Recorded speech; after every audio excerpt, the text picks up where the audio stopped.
চীনের নতুন কৃত্রিম বুদ্ধিমত্তা বা এআই মডেল ডিপসিক বিশ্বে আলোড়ন তুলেছে।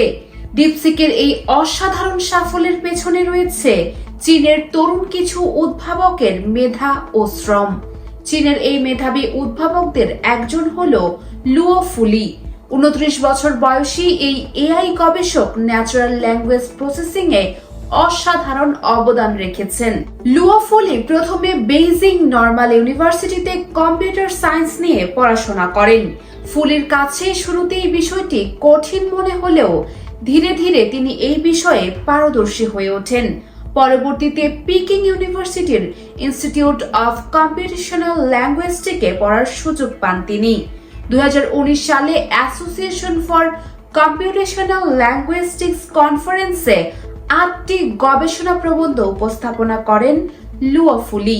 2022 সালে ফুলি ডিপসিকে যোগ দেন এবং ডিপসিকের V2 মডেল তৈরি করতে মূল ভূমিকা রাখেন। এক প্রতিবেদন থেকে জানা যায়, ডিপসিকে কাজ করার সময় লুও ফুলির কাজের দক্ষতায় মুগ্ধ হন শাওমির প্রতিষ্ঠাতা লেই জুন। তিনি ফুলিকে বার্ষিক 10 মিলিয়ন ইউয়ান বেতনে শাওমিতে যোগ দেওয়ার প্রস্তাবও দেন, কিন্তু লিউ তাতে রাজি হননি। 2023 সালে চীনে হাংজুংয়ে ডিপসিক প্রতিষ্ঠা করেন 40 বছর বয়সী লিয়াং ওয়েনফ্যাং।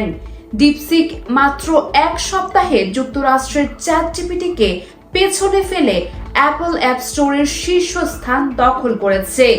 এর ফলে এনভিডিয়া, মাইক্রোসফট এবং মেটার মতো মার্কিন প্রযুক্তি কোম্পানি যারা এআই শিল্পে বিলিয়ন বিলিয়ন ডলার নিয়োগ করেছে, তাদের শেয়ার মূল্য কমতে শুরু করেছে। US Bengal news desk.